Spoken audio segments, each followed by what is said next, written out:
There it is. Well, it took a long time for phase 3.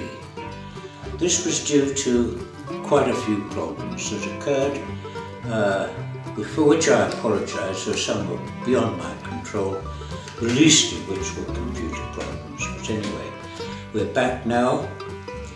It's running very nicely. Here is the engine. It's got no gaskets. There's quite a few little modifications, which I've already told you about. Reversing gear, which is held in place by gravity.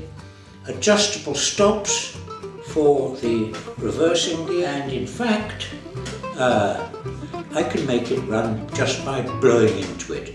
You've seen me do that before, and it makes my face go red, but I promise you that, yes, I can make it run just by blowing in. I should say something. But it's very nice, and the rest of the presentation will show you a few other things, and it'll show you the engine running in both directions. I'm pleased with it, and I hope you will be too. Thank you very much. Well, I said I wouldn't show you this running with me blowing into it, but since my granddaughter wants to see it too, well, here we go.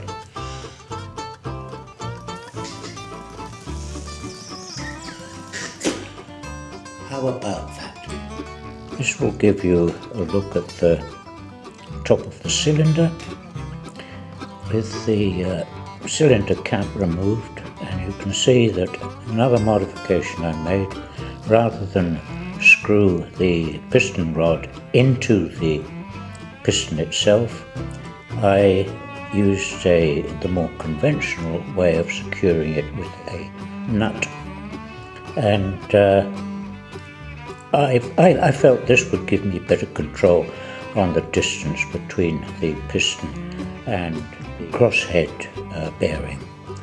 So anyway, that's what I've done. I'm going to try to give this a little turn. As you can see, it's very, very free, and I think there you can just see those two little holes coming in from the steam chest.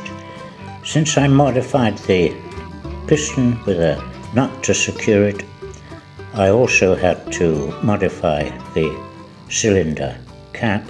Not very difficult, but I had to leave space, of course, for the nut at the top, dead center. You'll be able to see the open port, and that took a little bit of adjusting too.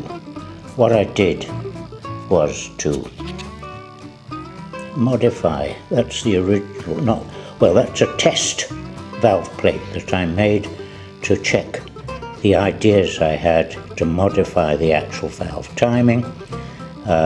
This helped me to confirm that I was on the right track. So the final valve plate is sitting there between the steam chest and the actual cylinder block itself. The other modification I had to make, originally on this reversing gear, the stops at each end were simply pins, but then I realized that they had to be adjustable.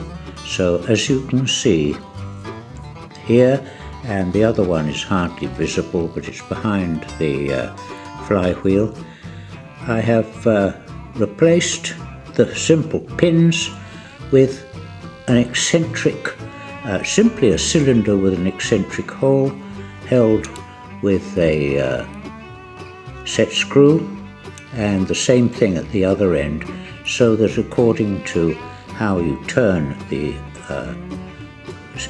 eccentric hole cylinder, it will in effect form an adjustable stop.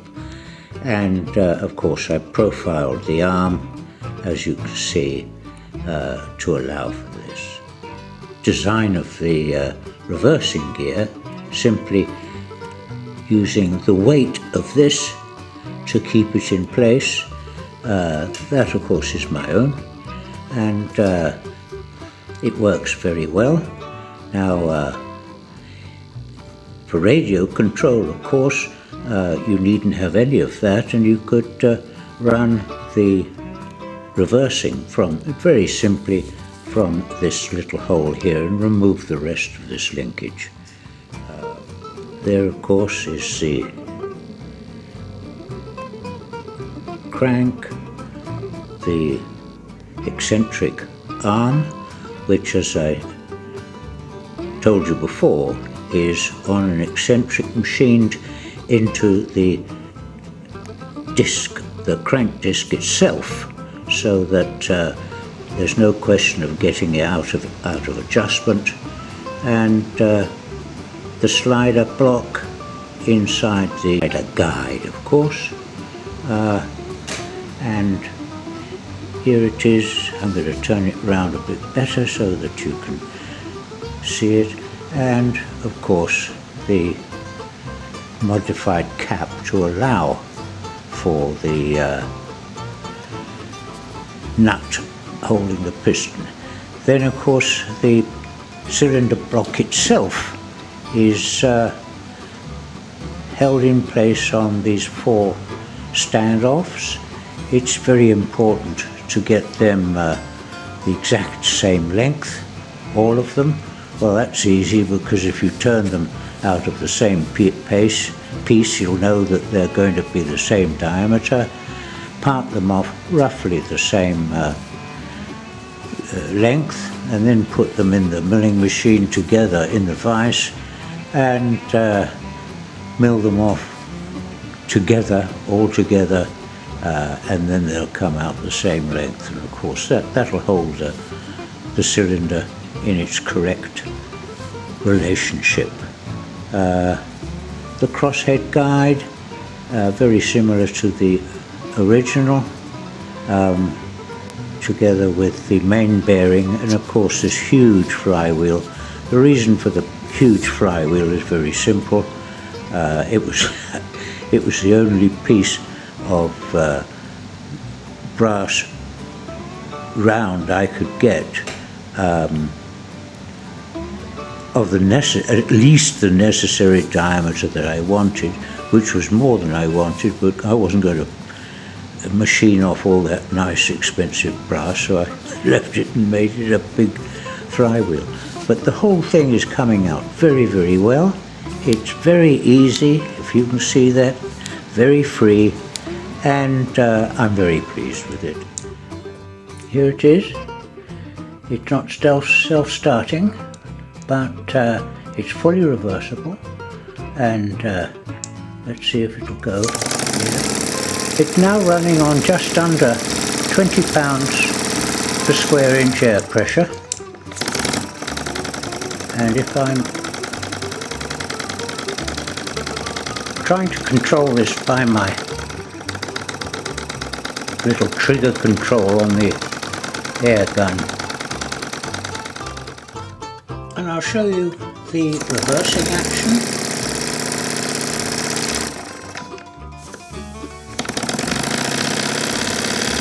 Runs equally well in either direction, and in fact if you change it, it will usually keep on running.